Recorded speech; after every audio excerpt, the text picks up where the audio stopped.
Yang bisa saya jawab, yang tidak wallahu a'lam bishawab. Ada seorang bertanya, ada seorang ikhwan berguru kepada seorang guru yang dia pernah belajar kepada Syekh bin Baz. Kemudian orang itu tidak berjenggot. Kemudian apakah boleh? Sekarang saya mau tanya kepada antum, jenggot itu sunnah atau tidak? Sunnah. Maksudnya sunnah yang mana? Sunnah fitrah, sunnah yang wajib dilaksanakan. Jadi ada sunnah yang hukumnya sunnat, ada sunnah yang hukumnya wajib.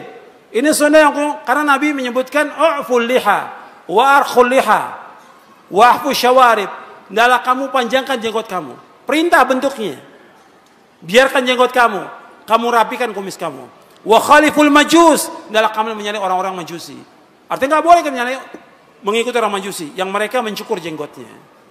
Ini perintah. Makanya para ulama sepakat semuanya. Hanafi, Maliki, Syafi'i, Hambali dan juga Zahiri mengatakan bahwa melihara jenggot hukumnya wajib, mencukurnya hukumnya haram. Jadi nggak jaminan orang belajar kepada Syekh Fulan, nggak ada jaminan. Yang penting bagaimana dia melaksanakan sunnah. Bahkan kalau dia benar jujur, Syekh bin Baz pernah berfatwa ketika ditanya tentang masalah jenggot. Ya Syekh, atasan saya menyuruh saya untuk cukur jenggot. Nggak boleh kamu taat. Tentu berkali-kali Syekh. Ada tentara, ada polisi, tidak boleh taat. La ta'ata li makhluqin fi maksiatillah. Begitu juga pernah tanya Syekh, bagaimana kalau seorang imam, yang imam ini cukur jenggot terus? Boleh nggak kita berimam? Orang seperti ini musir ala maksiyah. Orang yang terus menerus berbuat maksiat dan dia tahu tentang tidak bolehnya, maka nggak boleh kita berimam kepada orang itu. Sampai seperti fatwa Syekh bin Baz. Kalau dia jujur, kalau dia muridnya Syekh bin Baz. Jadi kita nggak boleh belajar kepada orang-orang yang pelaku maksiat atau terus menerus berbuat maksiat, nggak boleh kita belajar. Kepada alul bid'ah nggak boleh kita belajar. Pelaku maksiat yang udah jelas-jelas termasuk syiar agama Islam. Jenggot termasuk syiar daripada agama Islam. Syiar dari agama Islam ini. Makanya dulu di zaman dulu nggak ada yang namanya ahlul bid'ah cukur jenggot, nggak ada. Karena apa? Kalau dia cukur jenggot sudah ditinggalkan oleh umatnya. Karena syiar. Bagaimana dengan tadi disebutkan bahwa minta-minta tidak boleh. Bagaimana dengan pengemis yang minta-minta? Jangan diberikan. Mestinya ini urusan ulil amri. Karena nggak dibenarkan oleh syariat. Meminta-minta. Jangan jadi kebiasaan dia seperti itu. Dan juga belum tentu orang itu sholat. Belum tentu juga puasa. Dan kita akan memberikan kepada orang-orang yang betul-betul sangat membutuhkan. Dalam kondisi yang terpaksa kita berikan. Tapi kepada orang-orang yang sudah rutin tiap hari minta-minta nggak boleh. Apa saja yang dimaksud dengan maksiat? Ya maksiat itu perbuatan dosa dan maksiat. Luas semuanya. Durhaka pada orang tua, syirik, masuk maksiat, bid'ah juga termasuk maksiat dan juga kemungkaran, riba, dan yang lain masih banyak. Ya, ratusan atau ribuan tentang maksiat ini, dosa dan maksiat. Antum baca buku yang paling bagus, bukunya Ibnul Qayyim tentang penyakit dan obatnya, tentang maksiat. Ada wadawa dan sudah diterjemahkan dalam bahasa Indonesia. Sudah diterjemahkan dalam bahasa Indonesia. Antum baca itu buku itu. Bagaimana kalau saya menulis dosa-dosa saya di buku? Bagaimana hukumnya? Buat apa ditulis di buku? Tobat. Kalau antum berbuat maksiat, tobat kepada Allah. Nanti dibaca oleh istrinya, oleh anaknya, oleh orang lain. Tutup dosa itu. Tutup. Makanya kita harus tutup perbuatan kebaikan kita, juga kita tutup perbuatan dosa dan maksiat kita. Jadi nggak ada maksiat itu dibanggakan, diceritakan pada orang, nggak boleh. Ini kan sekarang banyak begitu. Mantan-mantan disebutkan. Mantan ini nggak boleh sebutkan maksiatnya. Tobat kepada Allah udah. Jangan dimunculkan depan orang. Ini kebodohan. Akhirnya nanti orang lain apa? Ikut. Saya juga nanti mau seperti dia. Saya maksiat dulu, nanti tobat. Bisa ceramah seperti orang itu. Kan mengajak orang untuk maksiat. Ini kebodohan. Kebodohan. Ngajak penyanyi menjadi pembicara. Atau mantan pemusik. Ya. Untuk apa? Untuk jadi MC. Awalnya MC, lama-lama jadi apa? Ustadz. Ustadznya bodoh, ini juga sama bodoh. Jelas itu. Sekarang banyak gitu. Kenapa harus pakai yang seperti itu? Kenapa? Hatta dia mantan dari tokoh-tokoh yang sesat, firqah yang sesat, sama dengan kaum muslimin. Yang taubat kan bukan hanya dia. Ratusan orang yang taubat. Jangan ditampakkan kepada orang, supaya orang tidak tertarik dengan maksiatnya. Tutup. Ajak dia kepada kebenaran. Dakwakan dia kepada kebenaran, nasihati dia untuk tobat dan istiqomah dalam tobatnya. Apa kita yakin dia istiqomah? Belum tentu. Istiqomah dalam tobatnya. Banyak orang yang tadi tobat betul nangis luar biasa sudah tobat. Cuma sekejap. Habis itu maksiat lagi. Contoh yang banyak. Orang menaikkan ibadah haji. Waktu di Arafah nangis, Masya Allah nangisnya. Pulang maksiat lagi. Iya nggak? Banyak yang seperti itu. Makanya kita orang-orang yang tobat sama seperti yang lain. Disuruh dia untuk belajar agama yang benar. Tobat yang ikhlas, jujur, istiqomah. Bukan kemudian dibanggakan, nggak boleh. Di depan umum. Bagaimana kita infak kepada lembaga atau yayasan pergerakan. Antum infak kepada pondok-pondok salaf banyak. Janda-janda miskin. Orang-orang miskin, anak-anak yatim, membantu sekolah mereka yang sekolah di pondok banyak yang nggak mampu. Pondok-pondok salaf banyak yang perlu antum bantu. Disebutkan dalam ayat bahwa wa fi amwalihim haqqul lis-sa'il wal mahrum. Pada harta mereka ada hak bagi yang sudah ketahui bagi orang yang minta dan juga yang tidak minta. Tapi kita lihat tentunya yang minta ini orang-orang yang kita tahu tentang sholat. Sekarang ada orang yang jelas dia minta-minta nggak sholat. Masa kita berikan? Orang yang nggak sholat ini orang pelaku dosa besar atau bukan? Orang yang nggak sholat pelaku dosa besar. Bahkan sebagian ulama mengatakan apa? Kafir. Orang yang nggak sholat dia pelaku dosa besar, lebih besar dosanya daripada minum khamar, lebih besar daripada zina, lebih besar daripada mencuri. Kok dikasih uang? Nggak sholat. Mestinya dia diajak untuk sholat, diajak untuk ibadah kepada Allah. Kalau diberikan uang akan terus dia seperti itu. Dan pemerintah juga memberikan mestinya lapangan kerja buat mereka. Mestinya itu kewajiban pemerintah, ulil amri. Gimana kita mengadakan kajian di mal-mal dan juga di hotel-hotel untuk menarik orang mengaji. Apa nggak ada masjid lagi? Masjid udah nggak ada nih. Ajak masjid sebaik-baik tempat di muka bumi apa? Kata Nabi, masjid. Ajak. Dengan di masjid ini, malaikat akan datang kan. Malaikat kumpul, memberikan rahmat, turun menghormati. Kalau di mall, yang ada apa? Setan. Pasar itu kan tempatnya apa? Pasar kata Nabi tempatnya apa? Setan. Jangan kamu yang pertama masuk ke dalam pasar kata Nabi. Tempatnya setan. Mestinya dia ajak di masjid. Sekarang kan orang ingin menarik orang untuk dakwah. Ajak mereka, undang mereka ke masjid. Sama semua. Dakwah dari zaman Nabi sampai sama.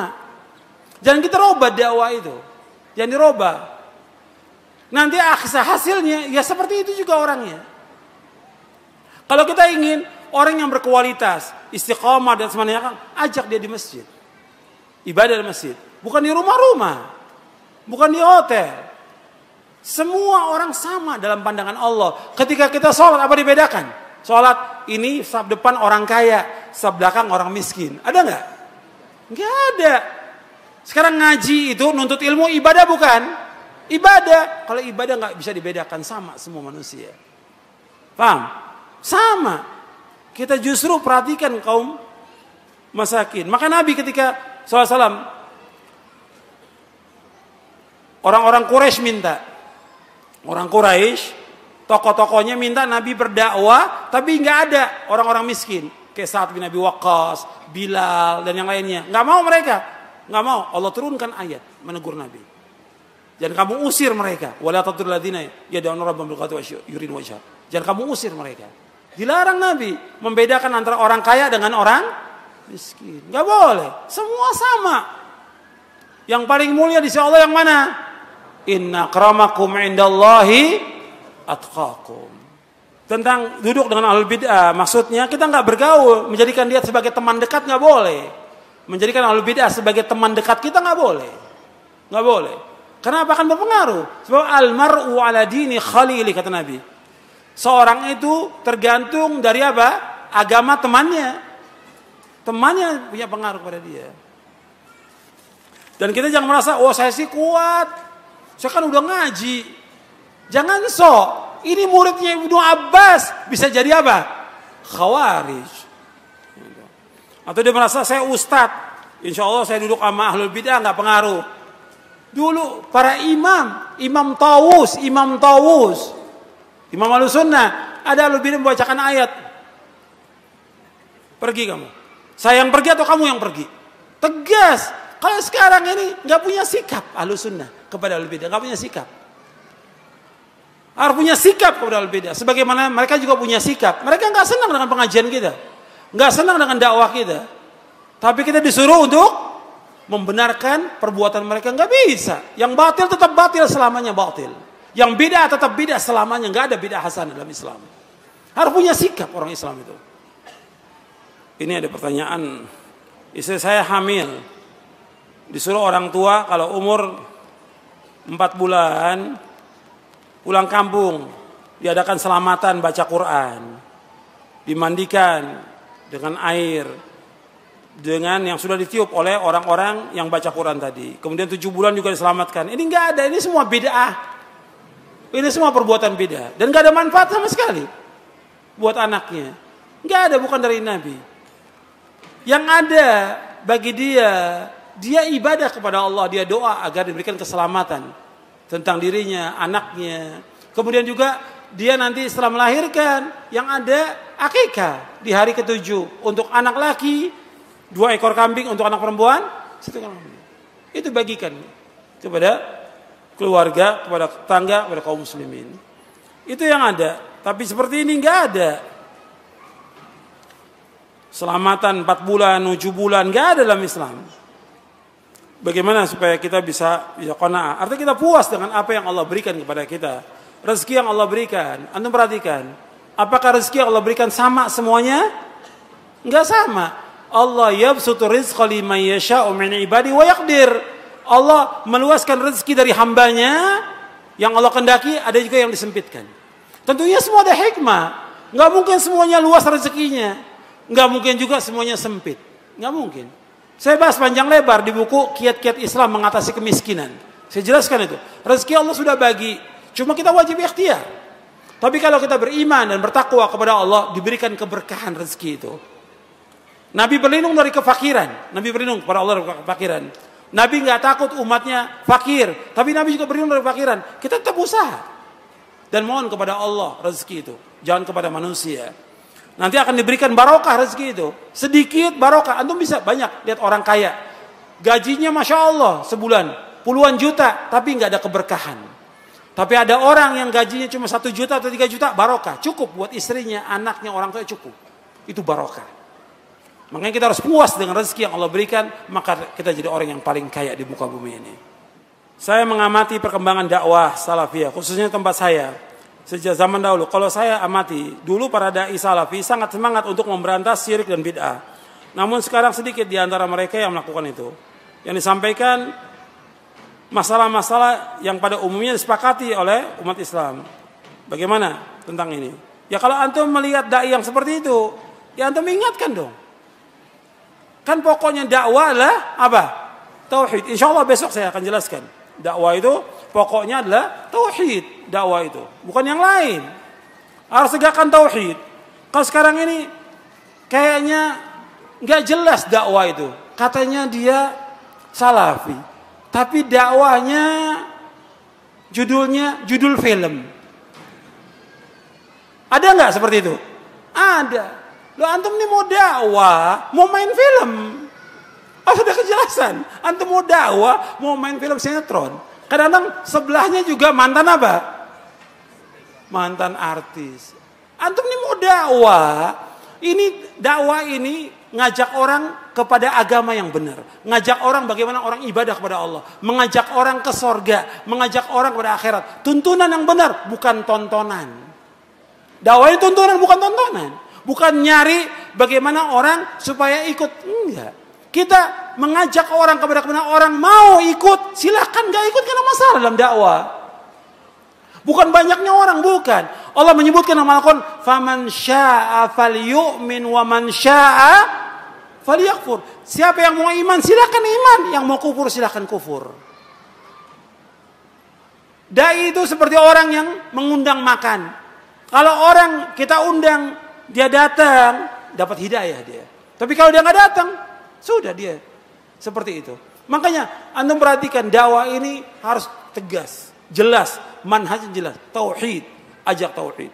Dakwah yang tidak mengajak pada tauhid menyimpang dari manhajnya para nabi dan para rasul alaihi wassalatu wassalam. Yang insya Allah besok saya akan jelaskan tentang kaidahnya. Bagaimana kalau kita sudah berusaha untuk istiqomah, tetapi keluarga tidak mendukung? Nggak ada masalah.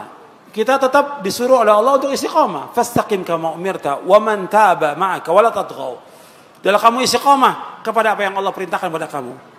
Bersama orang-orang yang taubat bersama kamu dan jangan melewati batas. Kita tetap berusaha bagaimana mengajak orang tua, mengajak keluarga untuk kembali kepada sunnah, kembali ketaatan kepada Allah. Kalau mereka nggak mendukung, tetap kita istiqomah. Karena kita ingin masuk surga, jangan ikuti orang yang salah atau maksiat atau beda, jangan. Kita harus tetap istiqomah dan tegar di atas sunnah Nabi. Memang istiqomah itu berat, cobaannya juga berat. Setan berusaha bagaimana supaya kita istiqomah. Tapi kita berusaha mengajak dengan cara yang baik. Makanya kalau kita lihat kepada keluarga itu, pertama kali kita ancam mereka. Allah menyuruh Nabi Muhammad SAW kepada keluarganya memberikan kabar gembira atau mengancam. Saya tanya kepada antum. Nabi disuruh Allah memberikan kabar gembira atau mengancam? Mengancam. Allah berfirman, wa anzir ashiratakal aqrabin. Ancam keluarga kamu yang terdekat. Jadi dakwah itu pada akhirnya mengancam orang, menjelaskan kalau kamu taat dapat pahala. Kamu taat, kalau kamu tidak taat, kamu dapatkan azab di dunia, dikubur dan nanti di akhirat. Diancam. Kamu akan dapat siksa dari Allah. Makanya Allah menyebutkan dalam Al-Quran orang-orang yang menyalahi perintah Rasulullah mendapatkan ancaman yang berat di dunia dan juga nanti di akhirat. Makanya orang-orang yang menuntut ilmu itu pulang dari nuntut ilmu mestinya dia mengancam kaumnya. Orang yang nuntut ilmu, ya, dia belajar di sini, di pondok atau di Timur Tengah, pulangnya mesti apa? Mengancam kaumnya tujuannya. Tujuannya itu liyunziru qaumahum idza raja'u ilaihim la'allahum yahdharun. Allah sebutkan dalam surah Taubah agar mereka yang tafakuh fid din ini mengancam keluarga mereka bila mereka pulang ke kampung mereka, kepada keluarga mereka, agar mereka hati-hati. Sekarang nggak diancam, nggak dikasih peringatan, dibiarkan, nggak boleh. Terus kita harus peringatan. Allah berfirman, ya ayyuhalladzina amanu qu anfusakum wa ahlikum nar. Wahai yang beriman, jaga diri kamu dan keluarga kamu dari apa? Dari api neraka. Ancam mereka dengan neraka supaya mereka takut dan berhati-hati. Bagaimana kalau kita dalam keadaan sulit kita minta tolong kepada orang lain, boleh atau tidak? Boleh. Dalam hal-hal yang orang lain mampu boleh. Yang nggak boleh kalau orang itu tidak mampu. Seperti tolong menolong, pinjam meminjam uang, boleh kita minta tolong pada dia, minta bantuan karena kita mengalami kesulitan dan sudah berusaha nggak mampu kita, boleh. Tapi dalam kondisi yang terpaksa dan darurat. Kalau minta-minta seperti yang tadi disebutkan untuk pribadi, kekayaan pribadi, yang nggak boleh. Bagaimana kita memberikan semangat lagi kepada diri kita dan keluarga kita dan juga kawan-kawan untuk mengaji kembali.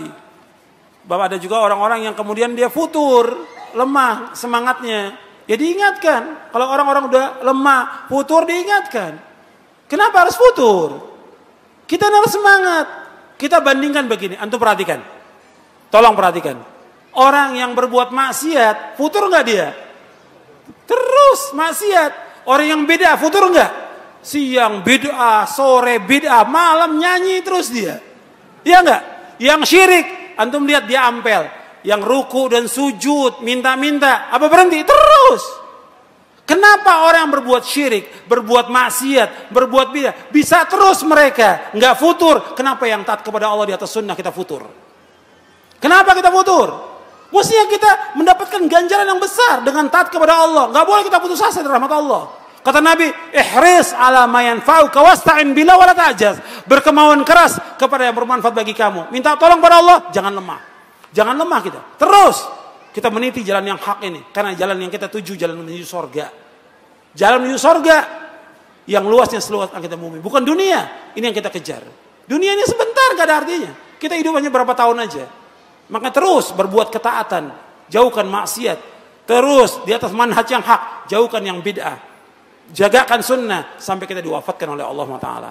Mudah-mudahan yang saya sampaikan bermanfaat untuk saya dan untuk sekalian. Sudah masuk waktu Isya dan cukup sampai di sini kajian kita. Kurang lebihnya saya mohon maaf, itu yang bisa saya jawab. Insya Allah kita lanjutkan besok dengan buku Syarah Akidah Ahlussunnah wal Jamaah.